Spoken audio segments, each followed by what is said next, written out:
पल न्यूज के news room से मैं हूं आपके साथ नदीम अकरम। अचानक सीडीएस बिपिन रावत की हुई मौत से पूरा देश हिल गया है और देश में एक सवाल लगातार गूंज रहा है कि अचानक आखिरकार ये मौत हो कैसे गई। हर कोई हुकूमत से इसका जवाब मांग रहा है, पर हुकूमत ने अपना खाना पूर्ति के लिए बयान तो जारी कर दिए हैं। किस तरीके से कार्रवाई की जाएगी या नहीं की जाएगी, इसकी कोई जांच का अंदेशा जो है लोगों के साथ साझा नहीं किया जा रहा और कई लोगों ने सवाल खड़े होकर के अपनी ही सरकार को घेरने का काम किया, जिसमें भारतीय जनता पार्टी के सांसद सुब्रमण्यम स्वामी ने सवाल खड़े किए, ब्रिगेडियर सुधीर सावंत ने सवाल किए, संजय रावत ने सवाल खड़े कर दिए, संजय सिंह ने सवाल उठाए, तो कभी सरकार के ही साथ रह करके काम करने वाले चिराग पासवान ने भी इस पर सवाल खड़ा किया और जांच का आदेश देने के लिए कहा है कि आखिरकार इस बात का जांच जरूर होना चाहिए कि क्या वजह थी जिसके कारण बिपिन रावत जी की मौत हुई।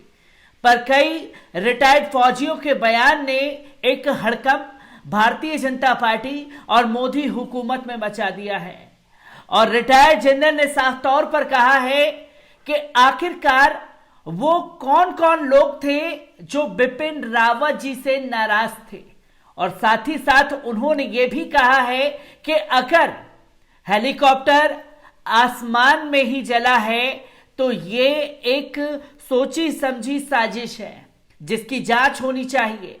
और वहीं तमाम लोगों ने कई रिटायर्ड फौजियों को टारगेट करते हुए सवाल किया है कि जो दिन रात टीवी चैनल पर बैठ करके हिंदू मुसलमान के नाम पर समाज को बांटते हैं, आखिरकार अब वो रिटायर्ड सैनिक कहां हैं जो बिपिन रावत जी की भी मौत पर खामोश बैठे हुए हैं। कई सारे सवाल जो हैं वो हुकूमत के ऊपर खड़े हो रहे हैं। क्या कुछ लोगों का कहना है उसे आपके सामने रखूंगा, पर उससे पहले एक अपील, अगर ये वीडियो आप YouTube पर देख रहे हैं तो YouTube पर हमारे चैनल को सब्सक्राइब करना ना भूलिए, बेल आइकॉन दबाइए ताकि नई वीडियो की अपडेट आप लोगों के साथ साझा की जा सके।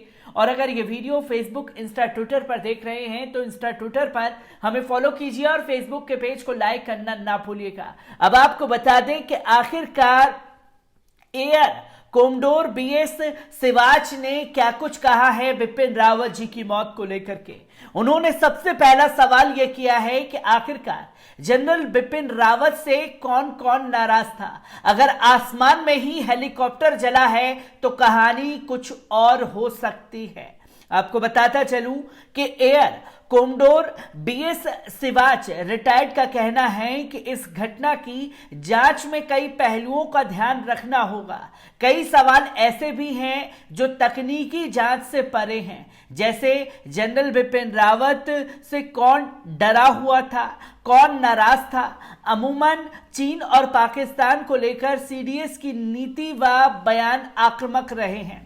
प्रत्यक्षदर्शी बताते हैं कि हेलीकॉप्टर कम ऊंचाई पर था, उसके नीचे गिरने के बाद आग नहीं लगी बल्कि ऊंचाई पर ही लपटे नजर आ रही थी। ब्लैक बॉक्स एफडीआर और एटीएस के साथ बातचीत में मिड ब्लास्ट आगजनी, डर या नाराजगी जैसे कारणों का पता लग सकेगा। जांच टीम को कम ऊंचाई के बादलों पर गौर करना होगा।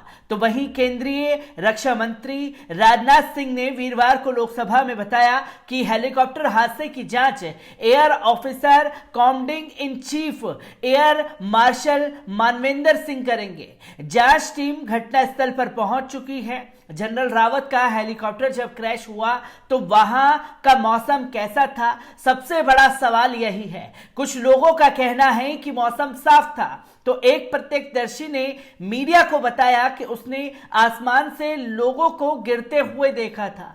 दूसरे लोगों का कहना है कि हेलीकॉप्टर से जो लोग गिरे थे वे आग की लपटों से जूझ रहे थे। एयर कोमडोर बीएस सिवाच ने बताया कि जिस जगह पर जनरल रावत का हेलीकॉप्टर क्रैश हुआ है वहां से 10-12 किलोमीटर की दूरी पर वेलिंगटन में हेलीपैड बना था। यह हेलीपैड बॉल टाइप का है, इसके 3 तरह पहाड़ी है, वहां मौसम का मिजाज हर पर बदलता रहता है। विंटर मानसून में वहां किस ओर से कब बादल आ जाए कुछ नहीं पता होता। कम ऊंचाई पर बादल बहुत तेज गति से आते हैं, कई बार तो 3-4 मीटर की दूरी पर कुछ नजर नहीं आता। ऐसे में जांच टीम को इस अहम पहलू पर गौर करना होगा। इस सवाल के जवाब पे कि क्या इस घटना में पीछे कोई शरारत हो सकती है, कोमडोर सिवाच का कहना है कि जनरल रावत से खासतौर पर पड़ोसी देश मसलन चीन और पाकिस्तान डरे हुए थे, नाराज थे।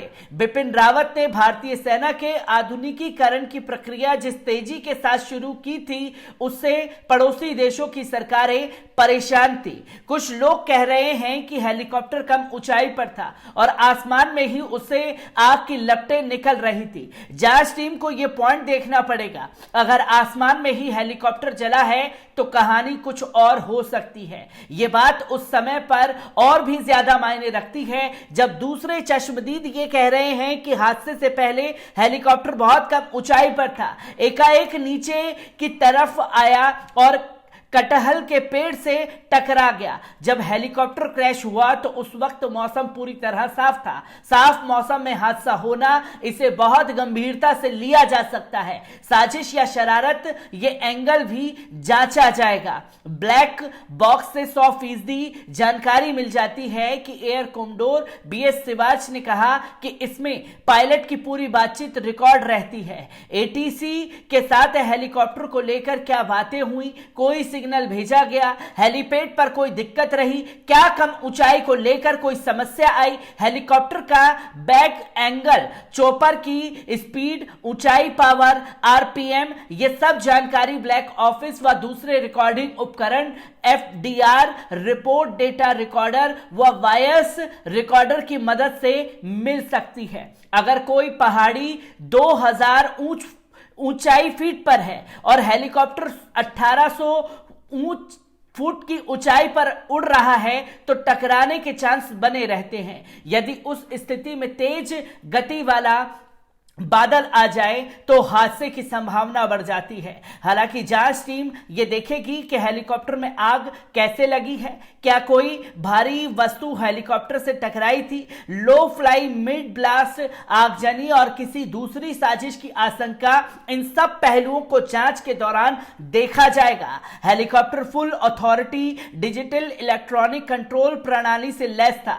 पायलट अपनी मर्जी से कम ऊंचाई के दौरान यदि इंजन पर अधिक मार डालने की कोशिश करता तो डिजिटल इलेक्ट्रॉनिक कंट्रोल उसे रोक देता है। हालांकि ब्लैक बॉक्स से बहुत कुछ पता चलता है, लेकिन वे बातें सार्वजनिक तौर पर कभी बाहर नहीं आ पाती हैं।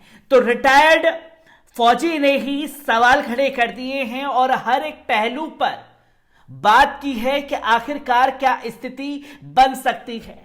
और सबसे बड़ा सवाल यह खड़ा किया है कि कौन कौन लोग बिपिन रावत से नाराज थे, इस बात की भी जांच होनी चाहिए। और साथ ही साथ जांच इस चीज की भी होनी चाहिए क्योंकि चश्मदीदों ने बताया है कि हेलीकॉप्टर में आसमान में ही आग लगी थी और लोग जले हुए नीचे गिर रहे थे।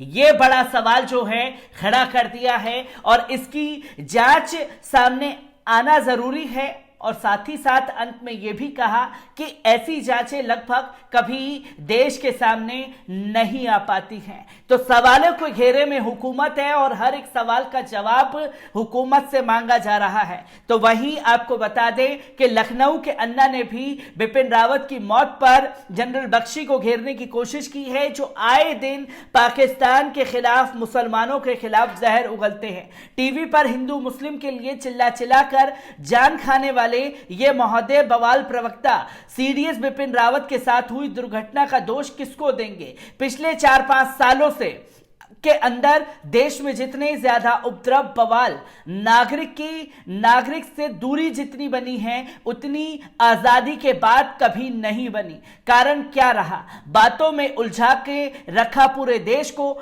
ऐसे लोगों ने बातें नहीं, कर्म चाहिए थे, पर इन्होंने तो हिंदू, मुसलमान, सेना, नेतागिरी दल सबका जैसे कोई ठेका ले लिया हो। रिटायर्ड होने के बाद टीवी डिबेट जैसे सुप्रीम कोर्ट से भी ऊपर हो गई हो। रिटायर्ड लोग पूरे समाज का फैसला देने लगे। स्वाद संज्ञान में लेने वाले मसले न्यायाधिकरण के इतिहास में सबसे ज्यादा मोदी सरकार के बाद हुए हैं। ये रिटायर्ड फौजी पूरी सरकारी पेंशन, पूरी सुख सुविधाएं लेते हैं। किस लिए? ताकि अब देश के नागरिकों को हिंदू मुसलमान, भारत पाकिस्तान करके डिबेट से लड़ा सकें। अखबार में विज्ञापन, सरकारी नेताओं के लच्छेदार भाषण अगर सच होते हैं तो पूरे देश का सर्वोच्च सेना अधिकारी इस तरह दुर्घटना का शिकार ना होता। बातें, भाषण फेंकना, जुमला झोला उठाना, हिंदू मुसलमान करना, इसके अलावा देश में अगर कुछ हुआ तो केवल नाम बदले गए हैं। तो कई सारे सवाल खड़े हो रहे हैं। इन्हीं सब सवालों को लेकर के मैं आपके साथ हाजिर होता रहूंगा। दीजिए इजाजत, शुक्रिया।